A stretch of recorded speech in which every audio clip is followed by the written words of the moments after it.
sur une vidéo consacrée à la modélisation PMPO. Ici, on va parler un peu ça fait partie des virus consacrés à que nous allons éclaircir, définir pour pouvoir avancer convenablement. Parce qu'en fait, les personnalités que je vous ai décrites, là, les 3 types de personnalités, elles sont la plupart du temps en lien avec certains virus. Donc là, je préfère vous mettre des virus que j'appelle moi des virus. Après, on peut appeler ça autrement. Je préfère parler du virus parce que un virus, ça se soigne, plutôt que de parler de défaut. Parce qu'un défaut, on a tendance à le considérer comme acquis et comme figé et que ça ne peut pas évoluer. Donc, le virus le plus rencontré au niveau de tous mes déplacements, c'est le narcissisme. On va d'abord, comme d'habitude, définir qu'est-ce que j'entends par le narcissisme. Le narcissisme, en fait, pour faire court, c'est l'admiration, la contemplation de soi-même. Mais c'est vraiment lié en fait à une personne. C'est du one person, comme on dit, one piece.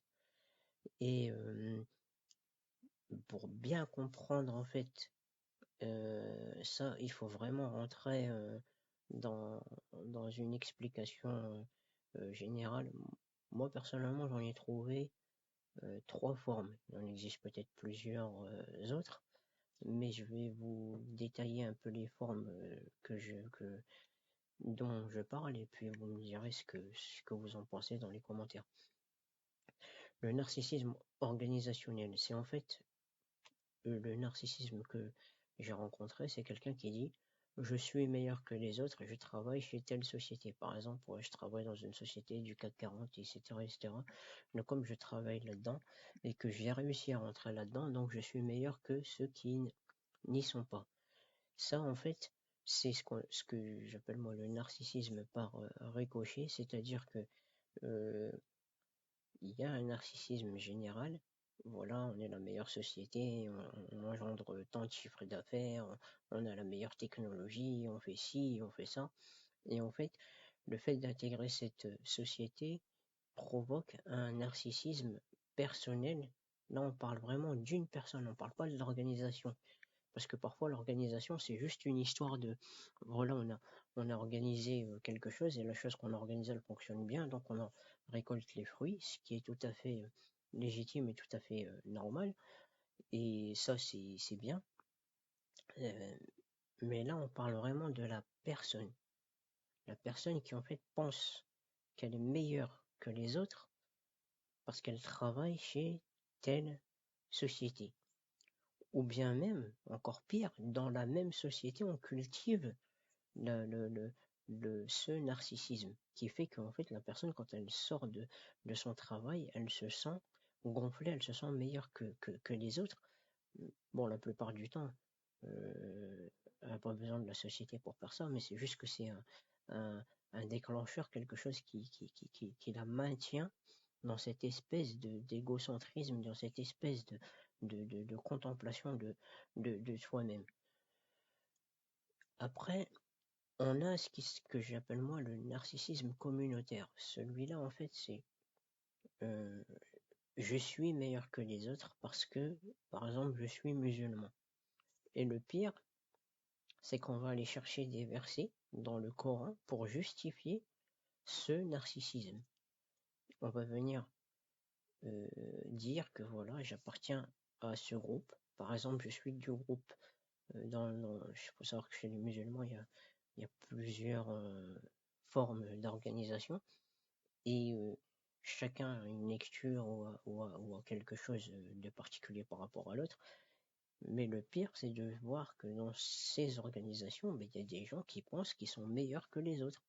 Parce que, sous prétexte qu'ils vont développer ce côté oui, j'ai mieux compris les choses que tout le monde, ou oui, j'ai été choisi pour accomplir une mission divine, ou ils vont même aller dans des, euh, dans des, dans des délires qui sont qui sont gravissimes. D'ailleurs, c'est ce qui se passe avec un peu les terroristes, c'est parce qu'ils ont en fait une admiration d'eux-mêmes tellement forte, tellement présente, qu'ils s'imaginent qu'ils peuvent tuer ou même qu'ils peuvent choisir comment ils vont mourir.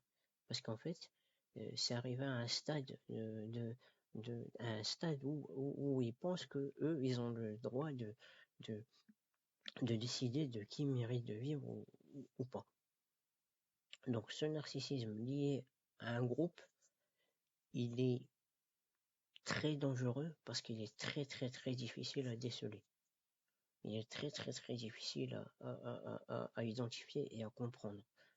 Mais il faut savoir que quelqu'un qui a une admiration de lui-même et qui passe son temps à s'admirer et qui est lié à un groupe, eh ben, il fait partie de ce que j'appelle moi le narcissisme communautaire. Ensuite, on a le narcissisme. Là, c'est le pire du pire du pire.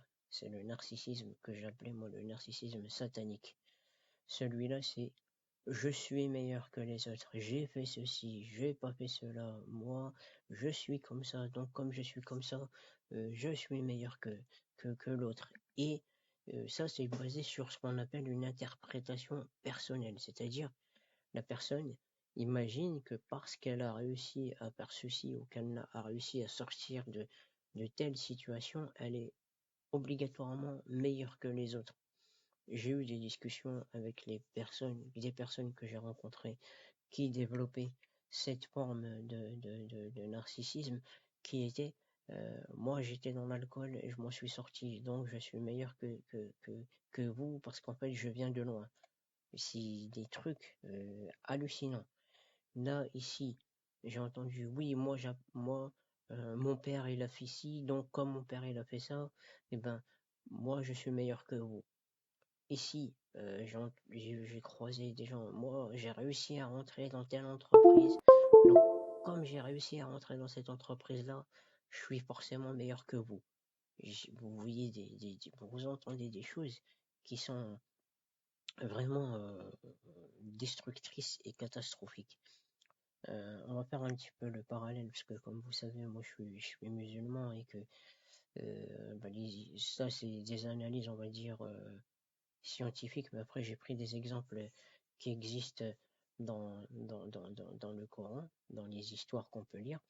Et pour le narcissisme satanique, on a dans le Coran, on a Iblis qui dit je suis meilleur que lui, lui c'est Adam, en disant en gros, comme je suis fait de feu, je suis meilleur que lui parce que lui, il est fait d'argile. Donc en gros, le feu, il est meilleur que l'argile, donc automatiquement, moi, je suis meilleur que lui. Vous voyez, ça, c'est un exemple de narcissisme. Dans le Coran, on a aussi ce qu'on appelle ce que j'appelle moi le narcissisme communautaire. On a l'histoire de la reine de Saba. Je ne sais pas si vous connaissez, mais faudrait regarder. La reine de Saba, elle avait toute autour d'elle des gens, ce qu'on appelle des conseillers. Et à un moment dans la discussion, ils ont dit nous avons une puissance supérieure à Suleiman, donc Salomon. Donc on est plus fort, on a une force, voilà, on est très fort. Donc après, c'est à toi de décider. Ça, c'est un peu le narcissisme. C'est un peu ce qu'on voit aujourd'hui d'ailleurs par rapport au conflit sur Terre. Quand quelqu'un dit ouais ben nous on est plus fort qu'eux, donc on peut aller se battre contre eux, on va y arriver. Et après, ici, le narcissisme organisationnel, c'était les conseillers de Pharaon, du peuple de Moussa, de Moïse. Quand ils ont su que Moussa, alayhi salam, faisait un petit peu montrer des pouvoirs que Dieu lui a accordés, il disait, ben, ses conseillers lui ont dit, ben, regarde, nous on est une société, dans notre société il y a des sorciers, on a les plus grands sorciers, les meilleurs sorciers de la planète, donc organise une confrontation de sorciers. Comme nous on est les meilleurs sorciers, et ben automatiquement, Moussa il n'aura pas le choix que de se soumettre à nous, puisque nous on est meilleur que lui. Vous voyez un peu jusqu'où ça va le narcissisme. Et en fait, une fois qu'ils ont fait la réunion, et ben les sorciers se sont convertis à la religion de Moussa. Parce qu'en fait, les sorciers, eux, ils n'étaient pas un peu des narcissiques, mais ils étaient plus des outils du narcissisme organisationnel. Ce qui est dangereux d'ailleurs dans les organisations, c'est d'avoir des groupes qui sont prêts à se battre ou même à mourir pour défendre ce narcissisme.